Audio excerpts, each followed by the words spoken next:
Welcome, my name is Michelle Hoffman and I'm the park interpreter here at Columbia State Historic Park.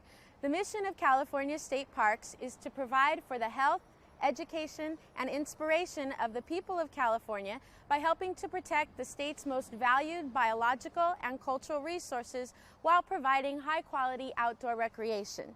Columbia is part of the state park system because it tells the story of the importance of water and the rise of a merchant economy in Gold Rush, California. Imagine what California would be like today if the gold rush had not brought tens of thousands of immigrants from around the world and vast amounts of wealth to the West Coast. Now, the California gold rush did in fact change the landscape, the economy, and the culture of California. Now, none of this would have been possible without the water from Sierra streams and rivers. In Gold Rush, Columbia, water flowed towards money. So let's move on to the place where it all began here in Columbia, when the only water was runoff from seasonal rains. There's no doubt that the Miwok, the Native Americans that lived in this area, knew about the gold that could be found here. And it's highly likely that there were Mexican miners working this area prior to the official recorded discovery of gold by the Hildreth Party. We do have a plaque here that was put as a dedication to that group of American miners who were the first ones to actually record the discovery of gold here in Columbia on March 27, 1850. Now, they discovered the gold in Columbia entirely by accident. They were actually only passing through this area on their way back to their previous mining camp. It rained overnight, so they stopped to dry out their gear. Well, since they had nothing else going on while their stuff was drying, one of the miners, a man named John Walker, decided to go try his luck panning out some gold at the runoff that was coming through this area from the seasonal rains. Remember, this was spring of 1850 when this happened.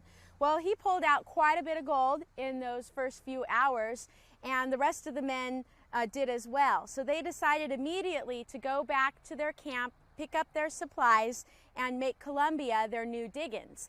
A few weeks later, over 4,000 miners followed them into this area. So Columbia had gone from a population of practically zero, since the Native Americans did not actually live here without a year-round water supply, to about 4,000 miners just a few weeks later. Now, by the summer of that same year in 1850, the town almost became deserted. There were only about 9 or 10 miners who were actually working their claims, and this was because the water had been gone. Now, water is required for the different types of placer mining, which we'll discuss a little bit later. But the men, without the water, there was nothing really that could be done outside of carrying the dirt to a water supply or carrying the water to the dirt. By the next rainy season, of course, everyone had returned again and tried their luck at panning, and then once again they did quite well. This was a very rich dry diggings. But by the summer of 1851, as the dry season was approaching again, the miners decided to get together and discuss the possibility of importing water from the Sierra streams. At our next stop, we'll see what they came up with. By the summer of 1851, the Tuolumne County Water Company had been formed with the daunting task of building a ditch and flume system that would reach first 5 Mile Creek. Later on, they would tap into the South Fork of the Stanislaus River and eventually all the way up to the Middle Fork. After all was said and done, over 60 miles of ditches and flumes had been constructed, of astronomical engineering feat for the time. They had crossed several steep canyons and even tunneled through the ridge that separated the two forks in the river. Now, by May of 1852, the first water had arrived here in Columbia. A local newspaper reported that with the coming of water, Columbia grew as if by magic from just a few log huts into a prosperous mining town. Now, this water did come with a price. The Tuolumne County Water Company wasn't just going to give their water away for free. In fact, they charged whatever they wanted because they were the only water company in town, so they did have a monopoly. Now, your average miner would pan out about $8 a day on the average, working a 12-hour day. This was backbreaking labor. Of that $8, about $6 of it would be going to the water company. So they were really only left with about $2 on the average to spend in the town. Now, this upset the miners greatly, and this also launched one of the first wars over water use that this new young state had ever seen. The miners were upset with the water company. The water company wanted to make back their money, and also they wanted very high returns on their investments. So the miners tried several things, from boycotting the water company to blowing up the flumes and ditches to trying to establish a rival water company. None of these efforts actually worked. That rival water company was eventually bought out by the original owners of Tuolumne County Water Company, and the miners just sort of dealt with paying those high prices. Now, despite all of this fighting between the water company and the miners, once huge amounts of water were available in the area, they went to work digging up the land and retrieving large amounts of gold. And we're going to see how they did that at our next stop. This area that we're walking through right now is a reconstruction of Columbia Diggings in 1852. All of these buildings were built by Columbia docents and are part of our annual Living History event that shows people what the town looked like before it had become more permanent with the brick and iron buildings that we see as we move up into the main part of town.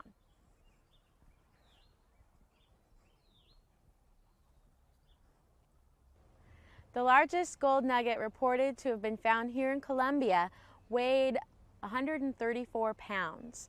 Of course, most of the miners were not that fortunate. They were involved in the backbreaking labor of placer mining, where you separate the finer particles of gold from the dirt. Now, we're all familiar with the gold pan.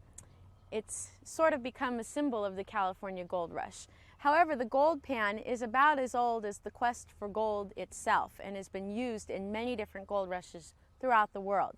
Later inventions from other gold rushes would be the sluice box, the long tom, and the rocker box. Those were all employed in the quest for gold here in California, but they weren't created here.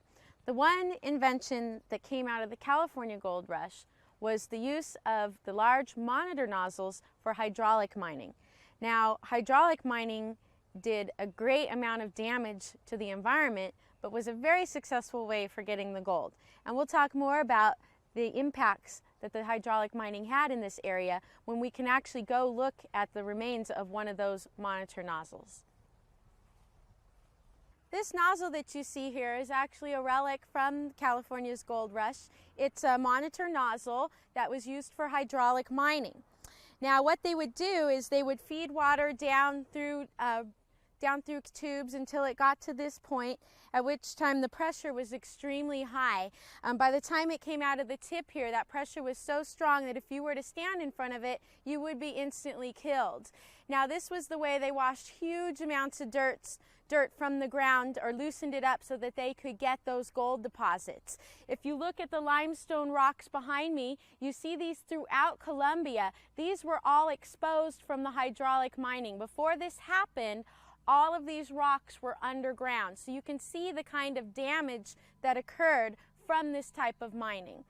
The equipment that you see here is typical of what would have been used during the gold rush era throughout California. Now, by the 1880s, legislation was passed to make it more and more difficult to do hydraulic mining because of the damage it was causing to the farmers downstream, as it caused siltation in the rivers, which resulted in flooding and killing their crops. So hydraulic mining was not made illegal, but this new law stated that any operator of a hydraulic mine was responsible for collecting the debris that they removed. So it sort of put an end to it. The idea, or the thinking at the time, was sort of a get rich and go home mentality, as is evident in a song that some of the miners created while coming around the Horn of South America to get here. Now they sang a song to the tune of Old Susanna, and one of the lyrics goes, "I'll scrape the mountains clean, my boys, I'll drain the rivers dry, a pocket full of rocks bring home, so brothers don't you cry." So the whole idea was to go to California, to get rich, and then to go home. Well, once that water supply was here in California, the town began to grow. Families, women moved in, and it gained some sort of permanence at that point. So we're going to walk up to the main part of town now and talk about the development of that merchant economy here in Colombia. Colombia was called the gem of the southern mines. It was estimated that about $87 million worth of gold was removed from these dry diggings. And if you go into the express office right here, you can see the original set of scales that weighed out about $1.5 million of that gold. Now this block also houses the assay office in the back, where the gold as well as pay dirt was valued. We have the bank on the corner here, and then in the back behind the bank were the offices of the infamous Tuolumne County Water Company. Now the miners, pockets heavy with gold, were eager to start spending this money, and the merchants were eager to start selling goods to them. Many of the businesses that you see here in town are representative of those types of businesses that would have been here in Colombia in the 1850s and 60s. However, Colombia has only 3 saloons today, while at one point in the history of the town, out of 150 businesses, almost 40 of those were saloons. So let's go look at some of the other businesses that the town experienced and some of the ways that those miners spent that money. Okay, there were lots of places for the miners to spend their money in the newly formed town, from the carpentry shop, a candy kitchen, even a barber shop and a dry goods store. But the most important thing that the gold rush did for Colombia was it created a new merchant economy, whereas the rest of the United States was still pretty much functioning off an agrarian economy.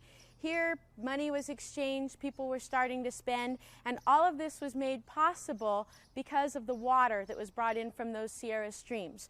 Remember, in Gold Rush Colombia, water flowed towards money.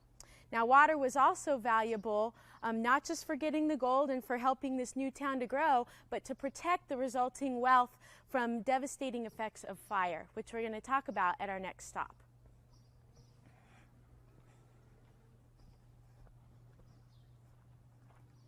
Many of the wood buildings that you see here in town are reproductions. In fact, the livery stable right there was used as a movie set and then was left behind here to fill in with the town. Now, the wood buildings that were here prior to 1854 would not have survived the catastrophic fire that broke out that year. That fire caused an estimated $500,000 worth of damage, which was a huge amount at the time. It didn't dissuade the merchants. They immediately begun rebuilding before the embers had even burned out, and eventually they put up the brick and iron buildings that you see today that are a little more fireproof. Now, this building right here is called the Knapp Building, and it survived the next fire, which was in 1857. However, many of the brick buildings in town that were supposedly fireproof seemed to disintegrate from the flames of that fire. Now, Sewell Knapp, upon learning that the fire company was running out of water, decided that he would do his own protection for his building. So the story goes, he climbed to the top of the building and he dumped out 2 big barrels of vinegar to try and stop the flames. If you go inside the museum today, you can actually see the beam overhead is burned from that fire, but the building was in fact saved. And some say on a very hot day, if you stand up against the side of the building, you can actually smell the vinegar from that fire. Now, that fire of 1857 was burning. It was running wild until finally, after much of town had already been destroyed, the Tuolumne Water Company decided to open the flumes and flood the town. And that's how that fire was eventually put out. Before that happened, however, $700,000 worth of damage had been done, and 5 lives had been lost when one of the buildings that had stored black powder exploded. From that point on, black powder was no longer stored in the main part of town. They also rebuilt the town using double-walled thickness between each brick building to help insulate goods from one store from being caught on fire by goods that might be burning in another store. And they re-roofed all of the buildings with fireproof roofing. However, it was still quite apparent that there was a need for both better water storage for fighting fires as well as better firefighting equipment. So we'll look at what the town did to help improve these firefighting efforts at our next stop. One of the first steps for fire protection was to ensure an ample water supply. And after the 1857 fire, they realized the importance of having that water. So what the fire department did were they built cisterns or underground water storage placed in strategic areas throughout town. Now, the cistern that you see right here holds about 15,000 gallons of water. That's equivalent to a small swimming pool in someone's backyard. Once this happened, though, all they had to do was get their hose carts wheeled out to this location, drop the hose down in there, and then they had the water that they needed to fight the fire in whatever location they were doing that. Once they had these cisterns in place, they now had a steady water supply for their hand pumper, Pepite, which they had purchased about a year or 2 before these were actually installed. So we're going to go look at Pepite next and talk about some of the features on Columbia's very first hand pumper. This hand pumper is called the Pepite, and it was purchased shortly after the 1857 fire out of fundraising efforts on part of the women of Columbia. It was actually manufactured in Boston in 1852, came around the Horn of South America, and when it docked in San Francisco, the people from Columbia quickly snatched it up and brought it here to use at our town. Now, it's entirely man-powered, with the firefighters pulling up here in the front when the fire alarm went off, and other firefighters would run along and push along the sides right here. Once they got to where the fire was, they would remove the hose cart, drop it down into the closest cistern that we had talked about previously, and then they would attach the hose to this nozzle right here. These bars would swing around, and the firefighters would pump on either side to create that pressure that would then shoot out of one of these nozzles. You notice the nozzles each have a different diameter, and they were each used for a specific purpose. With these nozzles, they could shoot a stream of water 200 feet. After the purchase of Papeete, the town never experienced a fire so devastating as the ones that happened in 1854 and 1857. By this time, it was the 1860s, and the town was to experience a boom for about another 10 years before the gold eventually started to run out. Although there is still mining done to this day down on the South Fork of the Stanislaus River. Now, Columbia never became a ghost town, and in 1945 it was established as a state park with the help of a woman by the name of Geraldine McConnell, whose house is the last private residence here on Main Street. So let's go take a look at Ms. McConnell's house. Well, this is our last stop of the tour here at the McConnell house, where Mrs. McConnell lived until she passed away at the age of 99 in early 2003. Now, Mrs. McConnell realized the importance of Columbia as part of our state's heritage. Columbia teaches us about the importance of water use and the rise of a new merchant economy in California. None of this would have been possible without those Sierra streams. In Gold Rush, Columbia, water flowed towards money. Now, that water was not only valuable for the mining activities here in town, but it was also the reason why the town was able to grow into this new merchant economy, and it was a way to protect that newfound wealth from the effects of fire. In California today, water still flows towards money, and as Californians, we should be mindful not only of the history of water use in our state, but also where that water use will take us into the future. So I'd like to thank you for touring history with me today here at Columbia State Historic Park.